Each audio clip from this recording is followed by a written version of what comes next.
تجویز نمبر 5 سلسلے اسرائیلی جاری منظور کردہ تحفظ آئین ہند کنونشن کے اہتمام جمعیت علماء ہند منعقدہ 3 نومبر 2024 اندرا گاندھی انڈور اسٹیڈیم نئی دہلی۔ میں تجویز کے الفاظ آپ حضرات کی خدمت میں پیش کر رہا ہوں۔ جمعیت علماء ہند کا تحفظ آئین ہند کنونشن رسوائے عالم غاصب اسرائیل کے درندہ صفت حکمرانوں کی سفاکانہ اور وحشیانہ مسلسل بمباری کے خلاف شدید نفرت و حقارت کا اظہار کرتا ہے۔ اسرائیل کی بربریت اور بے ایمانہ بمباری گزشتہ 1 سال سے نہتے معصوم بے گناہ بچوں اور عورتوں پر مستقل جاری ہے، جس کے نتیجے میں شہر کے شہر کھنڈرات میں تبدیل ہو چکے ہیں۔ اس وقت فلسطین میں قیامت صغریٰ برپا ہے۔ اسرائیل کے بمبار طیاروں نے امریکہ کے تباہ کن ہتھیاروں کے ذریعے انسانیت کی تذلیل کرتے ہوئے ان اسپتالوں کو بھی ڈھیر میں تبدیل کر دیا ہے جہاں زخمیوں کا علاج جاری تھا۔ غزہ کی متعدد بستیاں مسمار کر دی گئی ہیں، جس میں لاتعداد معصوم بچے بھی ملبے تلے دب کر جام شہادت نوش کر چکے ہیں۔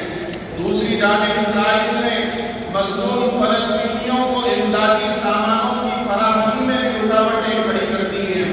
فلسطینیوں پر اسرائیلی مظالم میں مسلمانوں کے ساتھ ساتھ عیسائی آبادی بھی متاثر ہے۔ افسوس کہ اسرائیل کی کھلی جارحیت کے خلاف انسانی حقوق کا مسلسل راج الاپنے والے عالمی ادارے چپ ہیں۔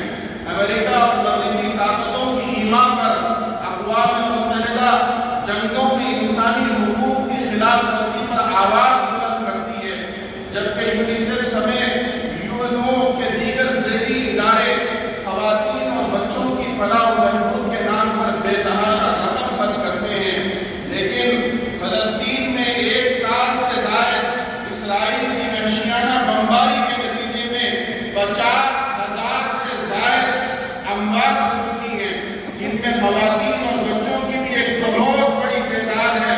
مغربی طاقتوں اور ان سے وابستہ مذکورہ بالا اداروں کا مصلحت آمیز رویہ بہت کچھ سوچنے پر مجبور کرتا ہے، اور افسوس کے ساتھ کہنا پڑتا ہے کہ ان تمام وحشیانہ کارروائیوں کی کھلے عام حمایت دنیا کا جمہوری ملک کہا جانے والا امریکہ کرتا ہے۔ اس لیے امریکہ کی موجودہ حکومت کی جتنی بھی مذمت کی جائے کم ہے۔ دوسری طرف اقوام متحدہ کے سیکریٹری جنرل نے غزہ میں ہونے والی ہلاکتوں اور تباہی کو تاریخ کی بدترین صورتحال قرار دیتے ہوئے اسرائیل کی نشل کشی کے خلاف صرف بیان جاری کرنے پر اکتفا کر لیا ہے۔ فلسطینیوں پر مظالم کے سلسلے میں دنیا کا دوہرا معیار سامنے آ چکا ہے، جبکہ دنیا کے امن پسند عوام سراپا احتجاج ہیں، فلسطینیوں کی حمایت اور غاصب اسرائیل کے خلاف مسلسل آواز بلند کر رہے ہیں، مگر افسوس عالمی قوتیں خاموش اور سوئی ہیں۔ جمعیت علماء ہند کا تحفظ آئین ہند کنونشن، اقوام متحدہ، ورلڈ مسلم لیگ، حکومت ہند اور تمام انصاف پسند بین الاقوامی اداروں سے اپیل کرتا ہے کہ اسرائیل کی وحشیانہ بمباری کارروائیوں کو بند کرنے کے لیے ٹھوس اقدامات کرے۔ کنونشن دنیا کے تمام مطالبہ کرتا ہے کہ اسرائیل کی حمایت اور جنگی ساز و سامان کی فراہمی کو بلا تاخیر بند کرے، تاکہ فلسطینیوں کے لیے انسانی ضروریات کے رسائی ممکن ہو سکے۔ جمعیت علماء ہند کا تحفظ آئین ہند کنونشن استقلال اور حریت پسند فلسطینیوں کو اپنی قلبی ہمدردی کا یقین دلاتا ہے اور ان کے مطالبے حریت و آزادی کی دل و جان سے تائید کرتا ہے، اور دعا گو ہے کہ اللہ تعالی فلسطینیوں کے حوصلے اور ہمت کو بلند رکھتے ہوئے ان کی نصرت کرے، نیز ظالم طاقتوں اور ان کے ہمنواؤں کو نیز کو نابود کرے۔ آمین۔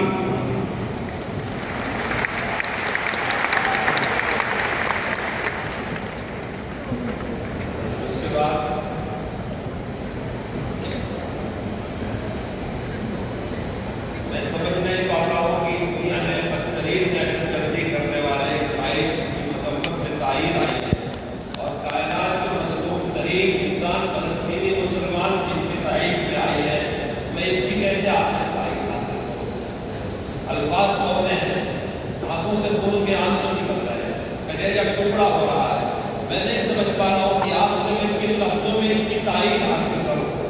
اسلام مٹنے کے لیے نہیں، باقی رہنے کے لیے آیا ہے۔ نور خدا ہے کفر کی حرکت میں خندہ زن، نور خدا ہے کفر کی حرکت میں خندہ زن، پھوکوں سے یہ چراغ بجھایا نہ جائے گا۔ اسلام کے قیادت کارروائیاں، یہ دادا گیریاں، یہ دہشت گردیاں، جو کچھ بھی ہو رہی ہے، آپ کی آنکھیں دیکھیں گی کہ کفر سرنگو ہوگا، اسلام سر بلند ہوگا۔ جیتے گا۔ ہندوستانی کا بھی یہی نعرہ رہا ہے، سب میں ہو جہتے، سب میں ہو جہتے، کہ جیت ہمیشہ سچ کی ہوتی ہے، سچ کی ہوتی ہے، سچ کی ہوتی ہے۔ اور اس کے بعد ایک شخص رپورٹ کی تجویز پیش کرنے کے لیے مولانا محمد مسلم صاحب صدر جمعیت علماء دہلی کو پیش کرتا ہوں، تشریف لائے۔